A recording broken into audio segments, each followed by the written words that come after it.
m-a ajutat Ami să-mi termin clătita, adică am mâncat-o ea. Uite ce frumos arată, ce elastice sunt, deci sunt superbe.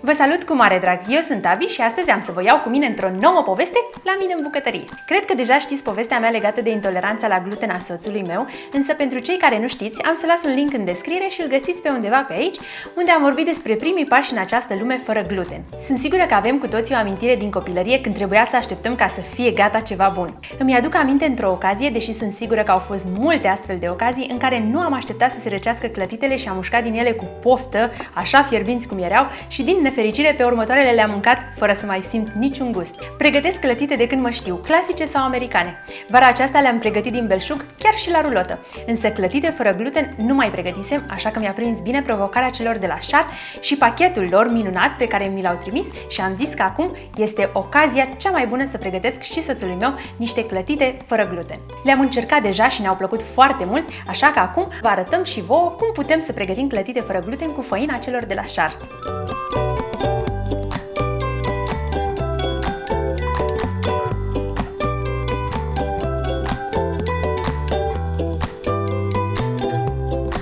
Pentru această rețetă am folosit 600 ml lapte, 150 g făină fără gluten farina de la Char, 2 ouă, 40 g unt topit, 2 plicuri zahăr vanilat și un praf de sare, iar pentru umplut și ornat, dulceață de cireșe, sos de ciocolată și fructe proaspete.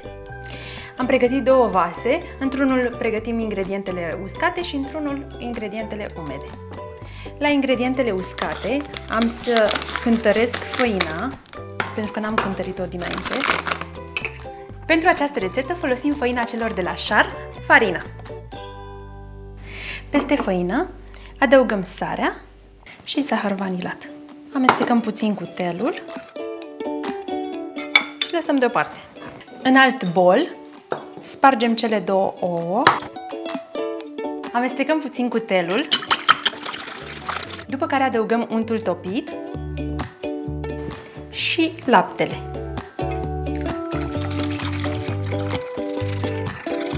Adăugăm ingredientele lichide peste cele solide și amestecăm. Cu grijă să nu dați pe jos. Nu vreau să-mi iasă cocoloașe. Cam în 3 etape am adăugat eu ingredientele lichide. Ce bine arată! Haideți să vedeți și consistența. Este ca o smântână lichidă.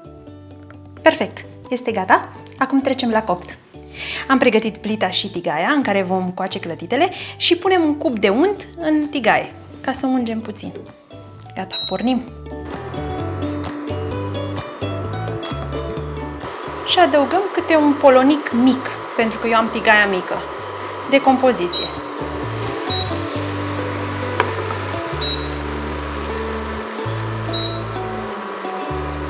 Când se desprinde de pe margine, este gata să o întoarcem și pe partea cealaltă.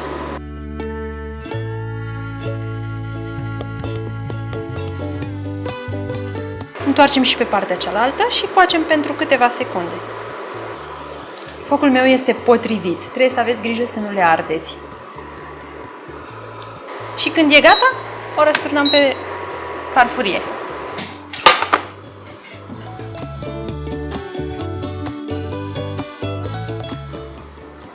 Deja au apărut buline pe toată suprafața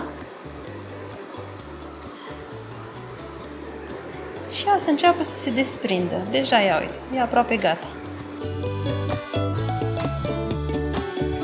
Este important să aveți o tigaie bună, ca să nu vi se lipească, iar dacă puteți să le și întoarceți așa din aer, este perfectă. Eu una nu pot. Pe astea chiar nu pot să le întorc din aer, pentru că am impresia că sunt un pic mai fragile. Încerci. Măcar unul încerci. Uite, asta este deja făcută. Vezi că merge? Nu merge că se lipește.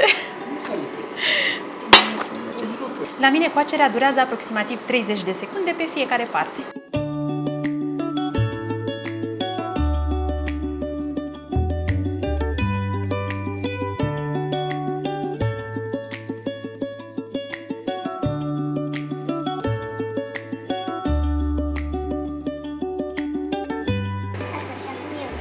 Mai plină, mai plină, mai plină. Asta vreau să fie mai mică. Deci, Tami, mămică. În tigaia ta, Da. Asta e tigaia ta, hai. Și mai e una. Vezi? Acum vreau să fac de-alea mici. Stai.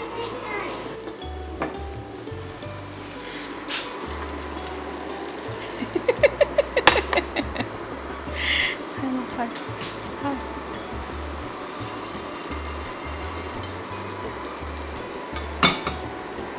Bineînțeles că trebuie să facem și minusculozități. Păi dacă apar și eu, evident. Evident.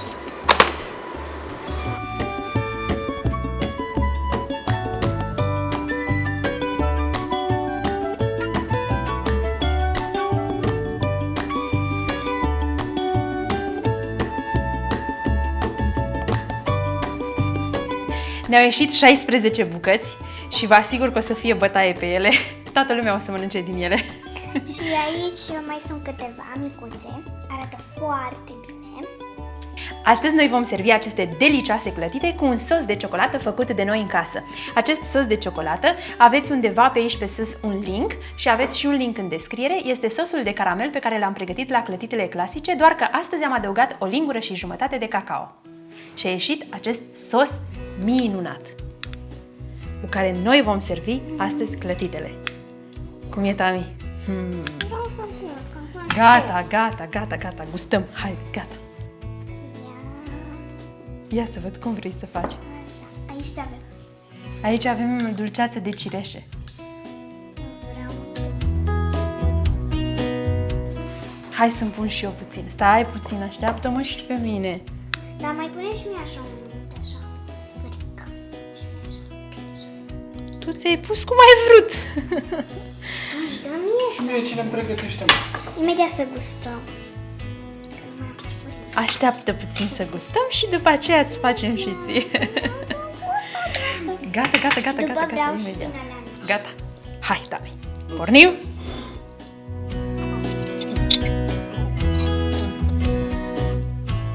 Cum sunt? Sunt bune. Sosul ăsta de caramel. Da. De De ciocolată ciocolată. astăzi. Da. Mamă, zici că e Nutella. Mai bună decât Nutella. Dar clătitele cum sunt? Nu zici că sunt fără gluten, sunt pentru că sunt delicioase. Și arată... Arată și bine. Bun. Noi am gustat destul. Hai să pregătim una și pentru tati. Hai că săracul a stat și a salivat aici. Hai să vedem cu ce vrea tati să-i pregătim o clătită. Da? Cu sos de ciocolată. Așa, punem și în interior. Da, un pic... Nu, cu miere în interior. Tati vrea cu puțină miere. Hai, Tami, spune concluzia. Au fost delicioase. Dar mami mănâncă decât o guriță. Da, pentru că nu poți să mănânci așa mult cum vrei tu. Dar sunt prea bune. Asta așa este, sunt prea bune. Și nu Uite, s-au uite ce frumos. fărâmițat. Uite ce frumos arată. Ce elastice sunt. Deci sunt superbe. Nu se fărâmițează. Arată exact ca cele clasice. Merită să le încercați. Cu această făină specială pentru clătite. Gluten free. Ok. De la Șar.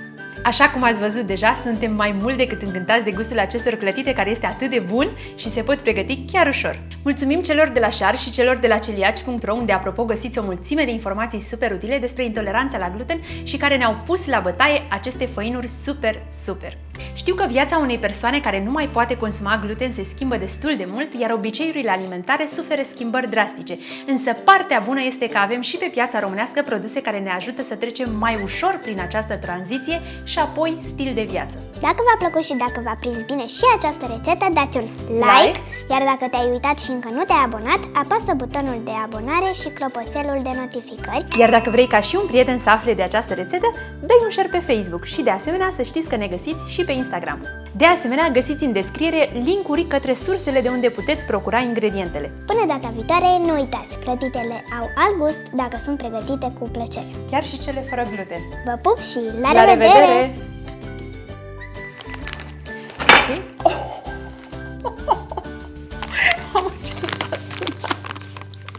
Ok, hai să o punem la loc. Amestecăm puțin cu mixerul. Cu mixerul, Doamne.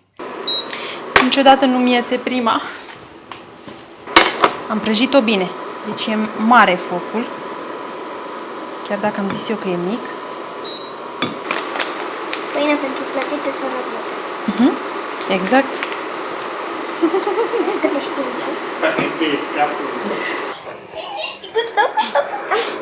Ce ai, mă, nu mai râde? De bune. Păi, uite, ies bune. Ce face, mami? Iese bun.